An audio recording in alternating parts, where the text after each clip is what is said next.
Hello everyone, সবাইকে আমন্ত্রণ জানাচ্ছি আজকে মেনিসকাস ইনজুরির কনজারভেটিভ ম্যানেজমেন্ট এই সেকশনের অনলাইন ক্লাসে অংশগ্রহণ করার জন্য। আমরা প্রথম পর্বে আলোচনা করেছিলাম মেনিসকাস ইনজুরি এবং ওভারঅল নিয়ে অ্যাসেসমেন্ট নিয়ে। তো আজকে আমরা আলোচনা করব ট্রিটমেন্ট নিয়ে। তো ট্রিটমেন্ট সেকশনটাকে আমি চারটা ভাগে ভাগ করেছি, চারটা ফেজে পেশেন্টের কন্ডিশন অনুযায়ী। First week, second week, third week and third to fifth week. তো এখানে পেশেন্টের প্রোগ্রেশন যেভাবে দেখানো হয়েছে, প্র্যাকটিক্যালি হয়তো পেশেন্ট এভাবে প্রোগ্রেস নাও করতে পারে।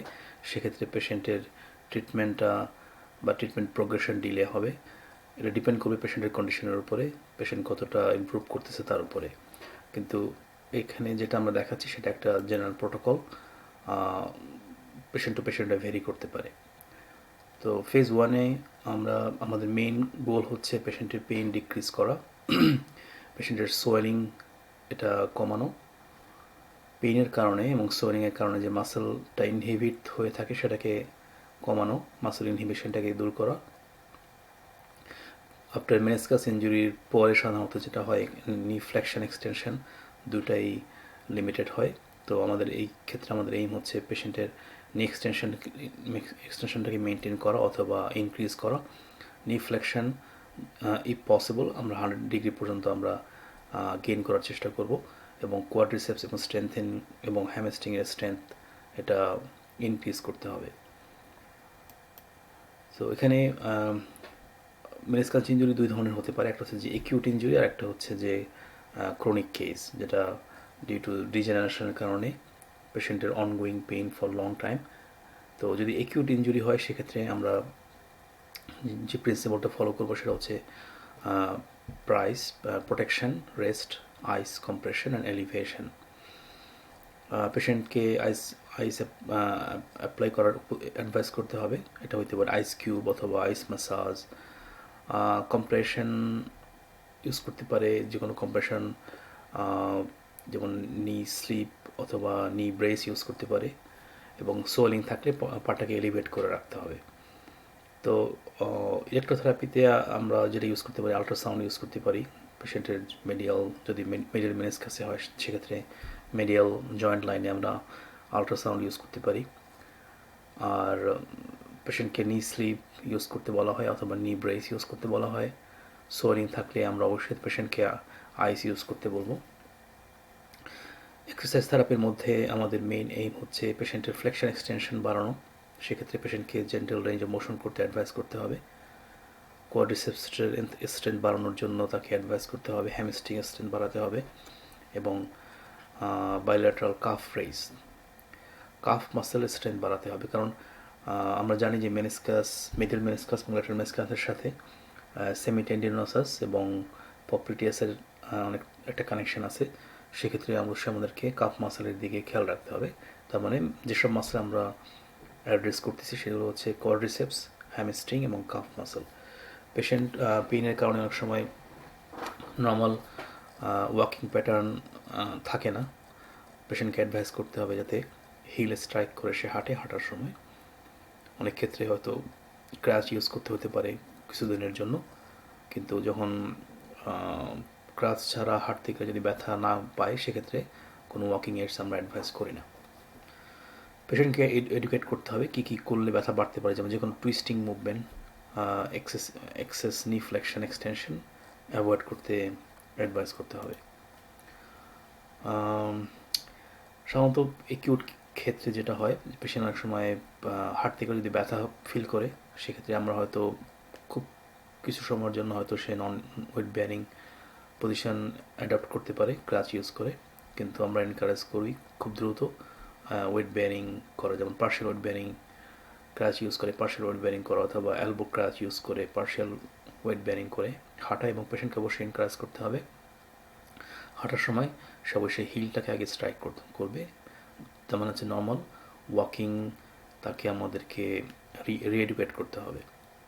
অনেক সময় পেশেন্ট পেইনের কারণে দেখা গেছে যে হিল স্ট্রাইক করে না, সে একটা অ্যান্টালজিক গেইট প্যাটার্ন সে ডেভেলপ করে, যেটা অবশ্যই আমাদেরকে খেয়াল করতে হবে তাদেরকে ওয়াকিং এডুকেশনের সময়। ফেজ 2-তে আমাদের গোল হচ্ছে প্রায় একই ধরনের, পেইন কমাতে হবে, সোলিং এলিমিনেট করতে হবে, মাসেল ইনহিবিশন থাকলে সেটাকে কমাতে হবে। আমরা আমাদের টার্গেট থাকবে যাতে আমরা নির ফুল ফ্লেকশন এক্সটেনশন আমরা অ্যাচিভ করতে পারি এবং কোয়াড্রিসেপস এবং হ্যামস্ট্রিং অলমোস্ট নর্মাল স্ট্রেংথ আমরা পেতে পারি। সাধারণত 1 থেকে 2 সপ্তাহের মধ্যে আমরা এই গোলটা অ্যাচিভ করার চেষ্টা করি, কিন্তু আমি আগেই বলেছি যে পেশেন্ট টু পেশেন্ট এটা ভেরি করতে পারে। এক্ষেত্রে আমাদের ট্রিটমেন্ট প্রায় সেম, ক্রায়োথেরাপি, ইলেকট্রোথেরাপির মধ্যে যেমন আল্ট্রাসাউন্ড আমরা ইউজ করতে পারি, নি স্লিভ, নি ব্রেস ইউজ করতে পারি, range of motion, quadriceps strengthening, hamstring strengthening, ব্রিজিংয়ের মাধ্যমে আমরা যেটা করি পেশেন্টের পেলভিস অথবা হিপ এরিয়ার যে মাসেলগুলো আছে সেটাকে আমরা অ্যাড্রেস করি স্ট্রেংথ বাড়ানোর জন্য, যেমন hip flexor, so hip extensor, যেটা আমাদেরকে খেয়াল রাখতে হবে। এটাকে অবশ্যই স্ট্রেংথ বাড়াতে হবে। পেশেন্ট যদি সে double leg, single leg calf raise আগে করে থাকে, তখন দেখতে হবে সে সিঙ্গেল লেগ কাফ রেস করতে পারে কিনা। একইভাবে গেট রি-এডুকেশন তাকে করাতে হবে। তো এই ট্রিটমেন্টগুলো আমরা ডিটেলস আরও পরে আমরা ডিটেলস আলোচনা করব। আমি শুধুমাত্র প্রোটোকলগুলো আলোচনা করে যাচ্ছি। উইক 1-2 এই ক্ষেত্রে যেটা হয়, যদি পেইন যদি কম থাকে, পেশেন্টকে আমরা বাইকিং করতে বলি, স্টেশনারি বাইক। অনেক সময় আমরা যেটা করি, হিল সিটটা আমরা এলিভেট করি যাতে নিটাকে খুব বেশি বেন্ড করতে না হয়। মডিফাইড এক্সারসাইজ বাইকিং, ওয়াকিংটা এনকারেজ করা হয়, সুইমিং করতে এনকারেজ করা হয়, লাইট কিক, যেটা পেশেন্টের হয়তো যদি পেইন ফিল করে সেক্ষেত্রে আমরা অবশ্যই তাকে বলবো লাইট কিকিং করার জন্য, জাস্ট ফাংশনাল অ্যাক্টিভিটিস শুরু করা আর কি। নেক্সট ফেজ 3, এখানে আমাদের গোল পেইন এবং মাসেল ইনহিবিশন ডিক্রিজ করা। সাধারণত সোলিং এই সময়টাতে অনেকটা কমে যায়। এই সময়ে আমরা আশা করতে পারি পেশেন্টের full range of motion say gain করবে, ফুল স্ট্রেংথ সে গেইন করবে। এক্ষেত্রেও ট্রিটমেন্ট প্রায় সেম, শুধু কিছু মডিফিকেশন, যেমন মিনি স্কোয়াটিং, পেশেন্টকে মিনি স্কোয়াটিং শেখাতে হবে। স্টেপে সে ল্যাটারাল স্টেপ আপ অথবা ফরওয়ার্ড স্টেপ আপ প্র্যাকটিস করতে পারে। ব্রিজিং, সে আগের ফেজে সে ডাবল সাইডেড ব্রিজিং করেছে, এখানে আমরা সিঙ্গেল লেগ ব্রিজিং করতে এনকারেজ করব। পূর্বে যদি ডাবল লেগ কাফ রেজ করে থাকে, এখানে আমরা এনকারেজ করি সিঙ্গেল লেগ কাফ রেজ। এই ক্ষেত্রে সাধারণত এই ফেজে আমরা সাধারণত পেশেন্টকে ব্যালেন্স এবং প্রোপিওসেপটিভ ট্রেনিং আমরা করাই এবং পেশেন্ট নিয়মিত বাইকিং করে, এক্সারসাইজ বাইকিং ব্যবহার করে। তো এই ফেজে আমরা সাধারণত full strength, range of motion এবং এন্ডুরেন্স আমরা গেইন করি 3 to 5 weeks, but it can vary patient to patient. এটা হতে পারে হয়তো 6 উইকস অথবা 7 or even 8 উইকস পর্যন্ত যেতে পারে। ফেজ 4 ট্রিটমেন্ট প্রায় সেম, কিছু জিনিস পার্থক্য আছে, যেমন এক্ষেত্রে আমরা অ্যাড করেছি হিপ অ্যাবডাক্টর স্ট্রেংথেনিং আমরা করব, mini squat, step up, step down, bridging, single leg bridging, single leg calf raise এবং ব্যালেন্স এক্সারসাইজেস। সো এখানে আমরা দেখলাম যে কোয়াড্রিসেপস, হ্যামস্ট্রিং এবং হিপ অ্যাবডাক্টর স্ট্রেংথ আমাদেরকে বাড়াতে হবে এবং এখানে আমরা কাফ মাসেল স্ট্রেংথ বাড়াতে হবে। তো চারটে এরিয়া মাসেল আমাদেরকে অ্যাড্রেস করতে হবে। এক্ষেত্রে তাই সুইমিং এনকারেজ করতে হবে, এক্সারসাইজ বাইকিং করবে, ওয়াকিং করবে। ওকে, নেক্সট আমরা ট্রিটমেন্ট প্রসিডিওরটা খুব ডিটেলস আলোচনা করব। এর আগে আমরা আলোচনা করলাম ট্রিটমেন্ট প্রোটোকলস, না আমরা ট্রিটমেন্ট প্রসিডিওর নিয়ে আলোচনা করব। তো যখনই আমি পেশেন্টকে, যে কোনো পেশেন্টই হোক, সেটা নি হোক, শোল্ডার হোক, আমি যে ব্যাপারগুলো পেশেন্টকে এডুকেট করি সেটা হচ্ছে যে পেশেন্টকে আমরা বলি যে পেশেন্টের মুভমেন্ট করতে হবে, বা কারণ হচ্ছে মোশন ইজ লোশন। মুভমেন্ট যত করা হবে পেশেন্ট তত ইমপ্রুভমেন্ট তত বেশি হবে, ব্লাড ফ্লো বাড়বে, জয়েন্টের স্টিফনেস কমবে, মাসেলের ফ্লেক্সিবিলিটি বাড়বে। So motion is lotion. তারপরে পেশেন্টকে বলা হবে যে পেশেন্ট যদি যে কোনো এক্সারসাইজ করলে পেইন ফিল করে, এটা অবশ্যই তাকে সিরিয়াসলি নিতে হবে, রেসপেক্ট দ্য পেইন। অনেক সময় পেশেন্ট মনে করে যে না, পেইন হতেই হবে বা পেইন ফিল করতেই হবে, না হলে গেইন করা যাবে না, নো পেইন নো গেইন, যেটা আসলে সব ক্ষেত্রে সত্য না। তো এইখানে আমি বলি যে কোনো এক্সারসাইজ করতে গেলে যদি পেশেন্ট এক্সারসাইজ করার সময় যদি কোনো শার্প পেইন ফিল করে তাহলে সে অবশ্যই এক্সারসাইজ স্টপ করে দেবে। আর যদি এমন হয় যে এক্সারসাইজ করার পরে সে কিছুটা সোর বা কিছুটা হালকা ব্যথা অনুভব করতেছে, যদি এটা 4 ঘন্টার চেয়ে বেশি সময় থাকে তাহলে আমাদেরকে বুঝতে হবে যে আমরা যে ব্যায়ামটা বা এক্সারসাইজটা করতে দিয়েছি সেটা পেশেন্টের জন্য অ্যাপ্রোপ্রিয়েট না, এটাকে আমাকে মডিফাইড করতে হবে। হয় আমাদের ডোজ অথবা এটার রিপিটেশন কমাতে হবে, অথবা দিনে কয়বার করবে সেটা আমাদের, যদি সে 3 বার করে থাকে আমরা সেটা টুয়াইস করতে পারি, অথবা যদি 2 বার করে থাকে আমরা বলতে পারি ঠিক আছে দিনে সে 1 বার করবে। তাহলে অবশ্যই আমাকে আমাদের এক্সারসাইজ প্রেসক্রিপশনটাকে মডিফাই করতে হবে। এক্সারসাইজ ইজ মেডিসিন, এটা এক ধরনের মেডিসিন। আমি যদি প্রপার ডোজে এক্সারসাইজ করতে বলি বা করতে দেই সেটা পেশেন্টের জন্য উপকার হবে। যদি ডোজ ওভারডোজ হয়ে যায় সেক্ষেত্রে মেডিসিনের মতোই পেশেন্টের ক্ষতি হওয়ার সম্ভাবনা আছে। তো 4টা কথা পেশেন্টকে আমি এডুকেট করি, তাদেরকে আমি একটা আইডিয়া দিই যে আসলে এক্সারসাইজ ইজ গুড যদি সেটা প্রপারলি এবং প্রপার ওয়েতে করা হয়, প্রপার ডোজ মেনটেন করে, না হলে এটা ক্ষতি হওয়ার সম্ভাবনা থাকে। সো অ্যাকিউট ইনজুরির ক্ষেত্রে আমি আগে আলোচনা করেছি যে আইস কম্প্রেশন এলিভেশন, এটা আমরা অ্যাপ্লাই করতে বলি। সাধারণত দিনে 3 থেকে 4 বার সে অ্যাপ্লাই করতে পারে, সাধারণত 10 থেকে 15 মিনিট। যদি পেশেন্টের জয়েন্টে ব্লাড থাকে, সাইনোভিয়াল ফ্লুইড যদি ব্লাড থাকে যে কোনো ইনজুরির কারণে, যেমন অনেক সময় এসিএল রাপচার থাকলে পেশেন্টের হয়তো জয়েন্টে অনেক সময় ব্লিডিং থাকতে পারে, যেটাকে আমরা বলি হেমার্থ্রোসিস। এরকম থাকলে অবশ্যই অ্যাসপিরেশন করে ব্লাডটা অবশ্যই বের করে ফেলতে হবে। ক্রাচেস যদি পেশেন্টের ওয়েট বেয়ারিং পেইনফুল হয় সেক্ষেত্রে আমরা পেশেন্টকে এনকারেজ করি ক্রাচ ইউজ করার জন্য। তো ইনিশিয়ালি যদি পেশেন্ট একদম হাঁটতে খুবই কষ্ট হয় বা আমি সাসপেক্ট করি যে পেশেন্টের ফ্র্যাকচার থাকার সম্ভাবনা আছে, সেক্ষেত্রে আমরা নন ওয়েট বেয়ারিং করতে বলি। আর যদি আমরা সাসপেক্ট করি শুধুমাত্র মেনিসকাস প্রবলেম, মেনিসকাস ইনজুরি, সেক্ষেত্রে ওয়েট বেয়ারিং এক টলারেন্স অথবা পার্শিয়াল ওয়েট বেয়ারিং করবে এবং দ্রুত progress to full weight bearing করা হয়। জেন্টাল রেঞ্জ অফ মোশন, যেমন ফ্লেকশন এক্সটেনশন করতে এনকারেজ করা হয়।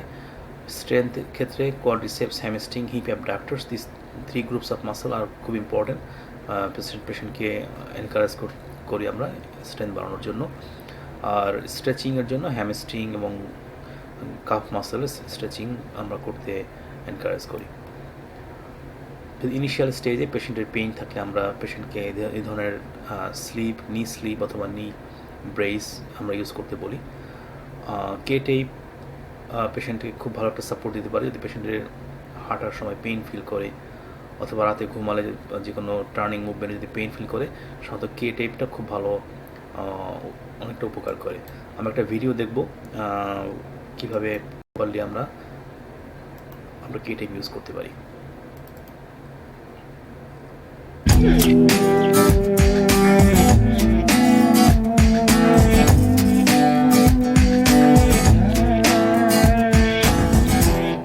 Hi, I'm Chris Harper, and with me is Michaela, and we're here to demonstrate an application for inner knee pain.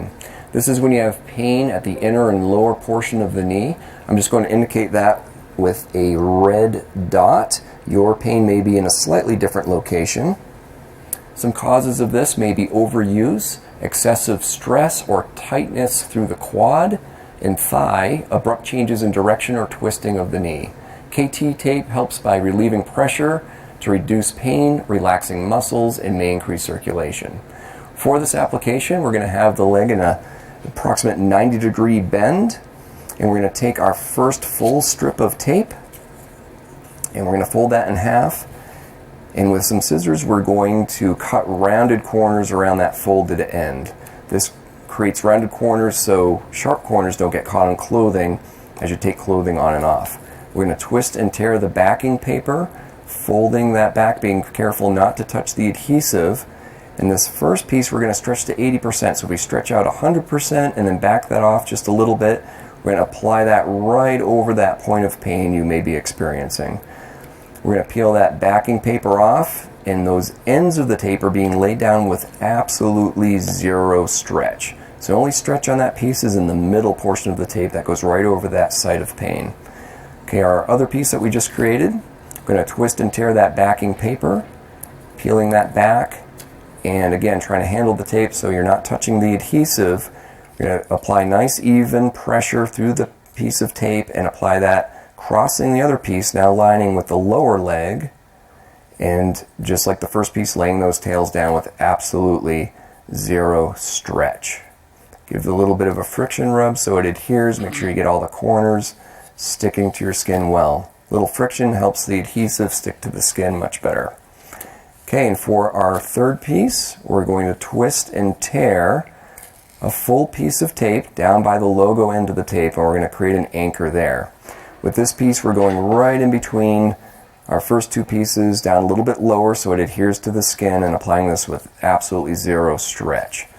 So for this piece, we need to apply 25% stretch. So we're going to stretch it out fully and then back off half and half again to create 25%. And we're going to lay that down and turn the tape to go up towards the middle thigh, or pointing the end of the tape towards the hip. That last bit of tape, we're just going to take the paper off and lay that down with absolutely zero stretch. That whole application now, we're going to give a good rub to create friction, creates heat, which allows. সুতরাং আমরা দেখলাম কিভাবে properly কি tape use করা যেতে পারে meniscus ইনজুরির জন্য, অথবা যে কোনো এমসিএল ইনজুরির ক্ষেত্রে আমরা এই টেকনিক আমরা ইউজ করতে পারি।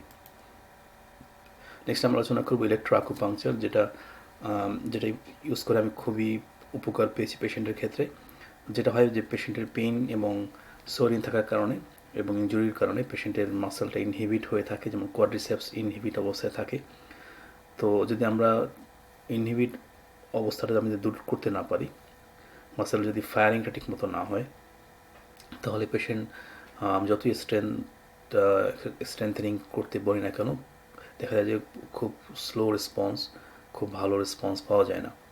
সেক্ষেত্রে আমি যদি ওই যে মাসেলগুলো ইনহিবিট অবস্থায় আছে, যেটা আমি ফায়ারিং করতে পারি ইলেকট্রিক স্টিমুলেশনের মাধ্যমে পেশেন্টের মাসেলের মোটর পয়েন্টে, সেক্ষেত্রে আমরা খুব ভালো রেজাল্ট পাই।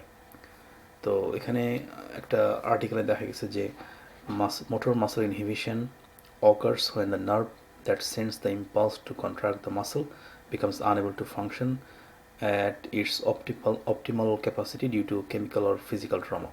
তার মানে মাসেলটা ইনহিবিট হয়ে থাকে যদি কোনো ট্রমা অথবা ফিজিক্যাল ট্রমা অথবা কেমিক্যাল ট্রমা যদি হয়, সেক্ষেত্রে আমরা ইলেকট্রো আকুপাংচার ইউজ করতে পারি। যেমন এখানে আমি 3টা মাসেলের মোটর পয়েন্ট দেখানোর চেষ্টা করেছি। ফার্স্ট মাসেল হচ্ছে ভিএমও, ভাস্টাস মেডিয়ালিস। এটার মোটর পয়েন্টটা এখানে গ্রিন কালার দিয়ে দেখানো হয়েছে। ভাস্টাস ল্যাটারিসের মোটর পয়েন্ট 2টা, এখানে একটা। আর রেক্টাস ফেমোরিসের 2টা মোটর পয়েন্ট, এখানে একটা আর এখানে একটা।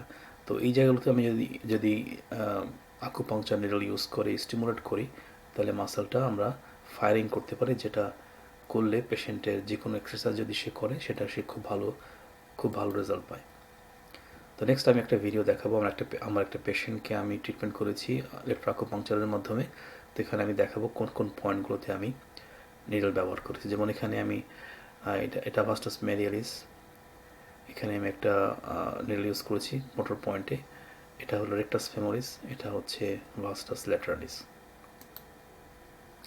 তাহলে আমরা একটা ভিডিও দেখি, প্র্যাকটিক্যাল ডেমনস্ট্রেশন।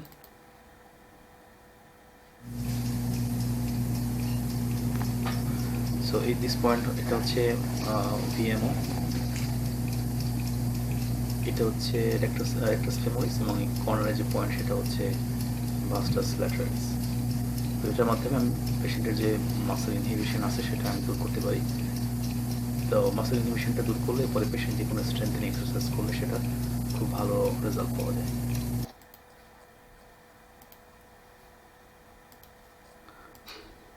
নেক্সট আমরা কিছু এক্সারসাইজ দেখব কীভাবে প্রপারলি করা যেতে পারে। সো এখানে আমরা দেখব নি মোবিলাইজেশন আমরা কীভাবে করতে পারি প্রপার ওয়ে। আফটার মেনিসকাস ইনজুরির পরে আমরা ট্রাকশন ইউজ করে নি জয়েন্টে আমরা পেশেন্টের এক্সটেনশন বানানোর জন্য আমরা গ্লাইড করতে পারি।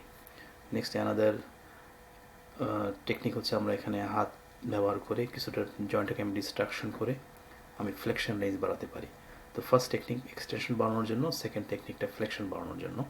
নেক্সট আমরা একটা ভিডিও ডেমনস্ট্রেশন দেখব কীভাবে প্রপারলি করা যেতে পারে।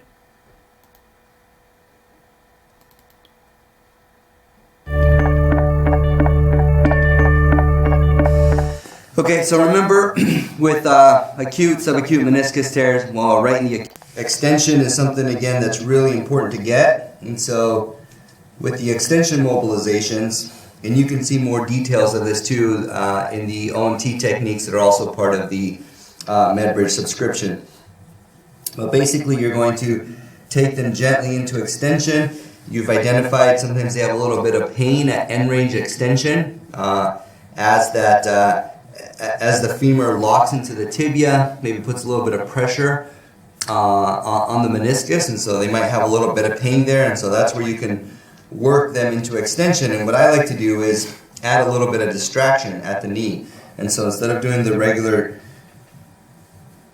grade 4 or grade 3 mobilizations into extension here, what I'll do is I'll provide a little bit of distraction at the knee joint, and then also gauge how that affects their symptoms. So maybe it was a little bit painful to go into extension, and I'm going to work that, now I'm going to distract it, and I've had some success with this with patients before, and then maybe that distraction force takes a little bit of pressure off the meniscus and then allows them to tolerate anymore, to tolerate it a little bit more. At least that's how I'm viewing this. So then I'll just get feedback, how does that feel? So I'm just distracting the tibial-femoral joint as I'm providing that extension mobilization. They're symptomatic, and then sometimes you can gap a little bit. So I'll put my arm in here, get a little bit of a gap, and then do my flexion mobilizations. Or don't be afraid. তাহলে আমরা দেখলাম যে আমরা পেশেন্টের প্রথম পিকচারে কীভাবে extension আমি increase করতে পারি। কিছুটা ট্রাকশন রাখা অবস্থায় আমি যদি মোবিলাইজ করি আমরা খুব ইজিলি এক্সটেনশনটা ইনক্রিজ করতে পারি। আর ফ্লেকশনটা ইনক্রিজ করার জন্য আমরা হাত দিয়ে নি জয়েন্টের নিচে আমরা কিছু ডিস্ট্রাকশন বা ট্রাকশন অবস্থায় রেখে আমি ফ্লেকশন করলে পেশেন্টের পেইন সে কম ফিল করে, আমরা বেটার মুভমেন্ট পাবো আর কি। তো প্রথম টেকনিকটা এক্সটেনশন বাড়ানোর জন্য, পরের টেকনিকটা আমাদের নি ফ্লেকশনটা ইনক্রিজ করার জন্য। পেশেন্টকে আমরা শেখাতে পারি, সে নিজেও বাসায় ব্যবহার করতে পারে টাওয়াল ইউজ করে। নেক্সট আর আমরা একটা ভিডিও দেখব কীভাবে আমরা পেশেন্টকে কি অ্যাডভাইস করব করার জন্য। To stretch the knee, lie on your back, roll up a small hand towel and place it behind the crease of your bent knee. Holding at the ankle, pull towards you to bend the knee. Bend as far as you're able, hold for 2 to 3 seconds, and oscillate the stretch on and off repeatedly to gap the knee joint and improve mobility.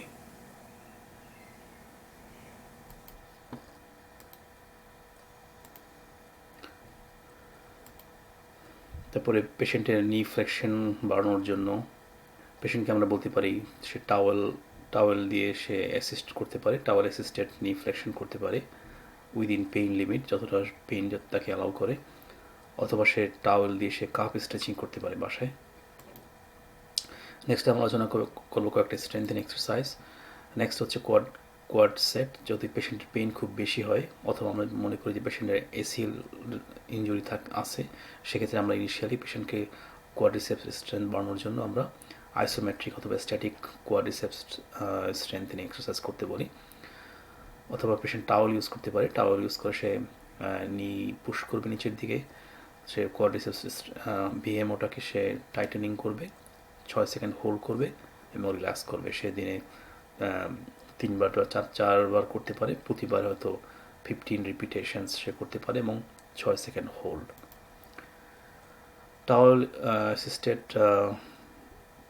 Towel use করে সে terminal নিয়ে extension করতে পারে, তবে যে কোনো ACL রাপচারের ক্ষেত্রে আমরা এই এক্সারসাইজটা আমরা করতে নিষেধ করি, কারণ এটার ক্ষেত্রে যেটা হয় এসিএলের উপরে খুব প্রেশার পড়ে, কারণ এই ক্ষেত্রে টিবিয়াটা অ্যান্টেরিয়র ট্রান্সলেশন হয়, যেটা এসিএলের উপরে অনেক প্রেশার পড়তে পারে।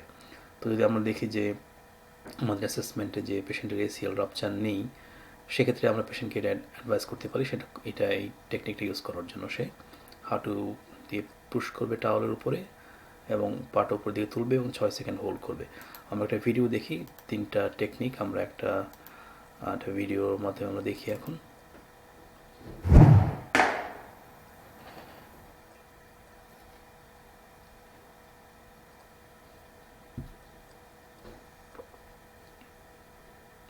প্রথমটা হলো আইসোমেট্রিক অর স্ট্যাটিক কোয়াডস অথবা কোয়াড্রিসেপস সেট। এটা হচ্ছে টার্মিনাল নি এক্সটেনশন, তবে এসিএল রাপচার হলে আমরা এই টেকনিকটা আমরা ইউজ করি না।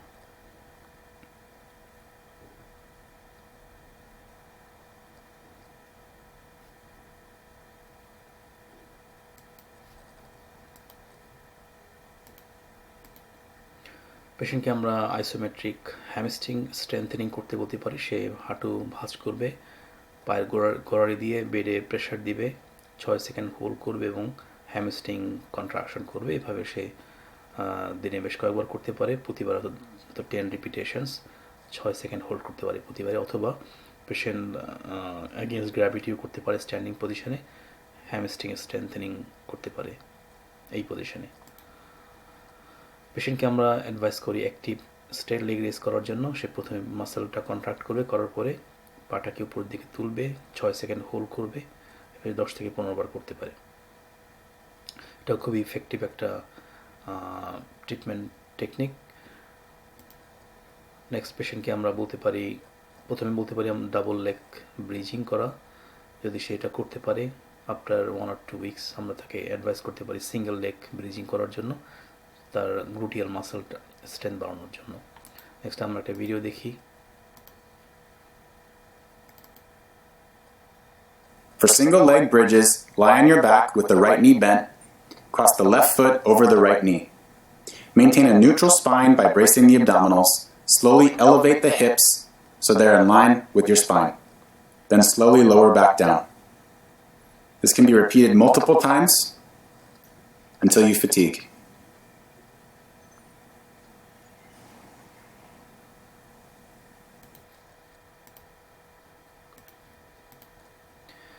পেশেন্টকে আমরা অ্যাডভাইস করতে পারি হিপ অ্যাবডাক্টর স্ট্রেংথ বাড়ানোর জন্য। সে সাইড কিকিং অথবা এটাকে বলে ক্ল্যামশেল এক্সারসাইজ, ইলাস্টিক ব্যান্ড ব্যবহার করে করতে পারে। আমরা আরেকটা ভিডিও দেখব কীভাবে প্রপার ওয়েতে ক্ল্যামশেল করা যেতে পারে। সো ক্ল্যামশেল এক্সারসাইজটা খুবই গুরুত্বপূর্ণ। এটার মাধ্যমে আমরা হিপ অ্যাবডাক্টর স্ট্রেংথ বাড়াতে পারি। তো যখন পেশেন্ট এক্সারসাইজটা করবে, তার 2 পা একসাথে থাকবে, ফিট টুগেদার থাকবে, শুধু টপ নিটা সে রোটেট করবে, বাট স্পাইনটাকে ফিক্সড থাকবে, স্পাইনে কোনো রোটেশন হবে না।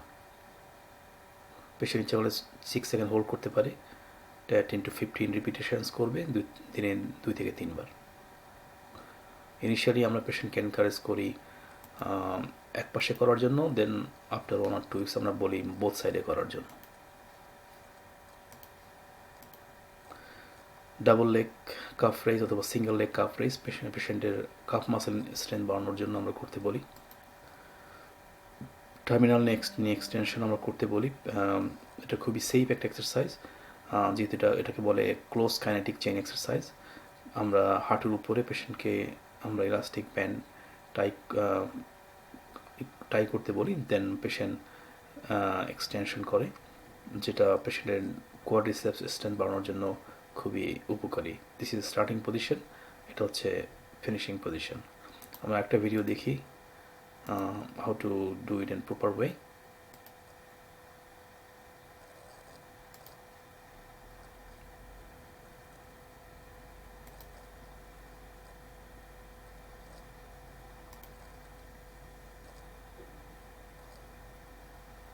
তার মানে ইলাস্টিক ব্যান্ডটা হাঁটুর উপরে টাই করতে হবে।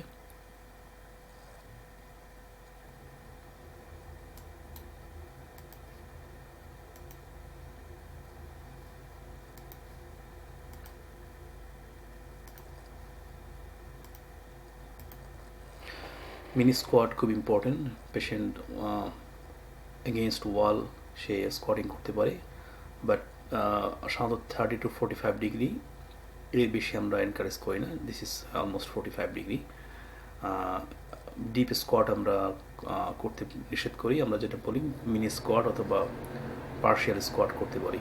স্কোয়াটিং করার সময় অবশ্যই খেয়াল রাখতে হবে যেন দুই হাঁটু বোথ নি জয়েন্টসের মাঝখানে ইকুয়াল গ্যাপ মেনটেন হয়, এবং নিটা কখনো যেন যদি আমরা একটা লাইন ড্র করি, নিটা অবশ্যই এই যে দুটো লাইন, যে লাইনটা আমি হলো টোজের মাধ্যমে, এটার অবশ্যই যেন পিছনে থাকে, তার মানে keeping knees in line with টোজ।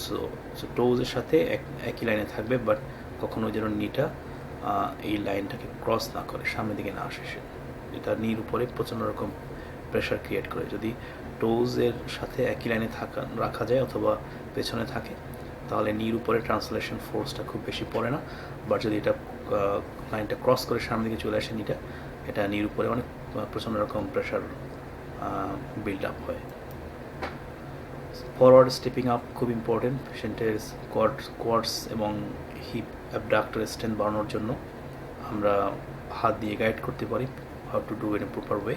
Say step up করবে, এটা একটা গুড এক্সারসাইজ যে কোনো মেনিসকাস ইনজুরির ক্ষেত্রে। নেক্সট আমরা এনকারেজ করি ল্যাটারাল স্টেপ আপ। প্রথমে যেটা করি আমরা বলি যে স্মল স্টেপস, এত বড় স্টেপস আমরা সাধারণত ইনিশিয়ালি আমরা অ্যাডভাইস করি না। স্মল স্টেপস, দেন গ্র্যাজুয়ালি সে স্টেপসের হাইটটা সে ইনক্রিজ করতে পারে। Step down, next exercise step down. এখানে পেশেন্টের খুবই গুড কন্ট্রোল দরকার তার নি জয়েন্টের এবং হিপ মাসেলের। এটা খুব ইম্পর্টেন্ট একটা এক্সারসাইজ পেশেন্টের হিপ পেলভিস মাসেলের এবং নি জয়েন্টের মাসেলগুলোর স্ট্রেংথ বাড়ানোর জন্য, এবং এটা আমরা সাধারণত একদম শেষের দিকে আমরা এটা করতে বলি। Balance exercise, patient initially single leg standing করতে পারে, দেন প্রোগ্রেশন হবে সে একটা পিলো ইউজ করতে পারে, পিলোর উপরে দাঁড়ানোর মাধ্যমে সে ব্যালেন্স প্রোগ্রেশন করতে পারে। ক্লিনিক সেটিংয়ে আমরা যেটা করি, যেটা স্মল যে কোনো ব্যালেন্স বোর্ড আমরা ইউজ করতে পারি। পেশেন্ট বাসায় করার জন্য আমরা বলতে পারি পিলো ইউজ করার জন্য ব্যালেন্স প্র্যাকটিসের জন্য। অনেক ক্ষেত্রে ক্রনিক মেনিসকাস ইনজুরি হলে, যদি একিউট নয়, আমাদেরকে অবশ্যই দেখতে হবে পেশেন্টের পায়ের অ্যালাইনমেন্ট কেমন, সেটা তার কোনো ফ্ল্যাট ফিট অথবা পেস প্লানাস আছে কিনা, সেক্ষেত্রে অবশ্যই আমরা অর্থোসিস অ্যাডভাইস করব। সো এখানে আমরা আমাদের লেকচার শেষ করছি। আশা করি এই ক্লাসটা মাধ্যমে আমরা সবাই উপকার পাবো অনেকটা। নেক্সট ক্লাসগুলোতে আমরা আরও বিভিন্ন টপিকস নিয়ে আলোচনা করব। তো সবাইকে ধন্যবাদ আজকে ক্লাসে অংশগ্রহণ করার জন্য।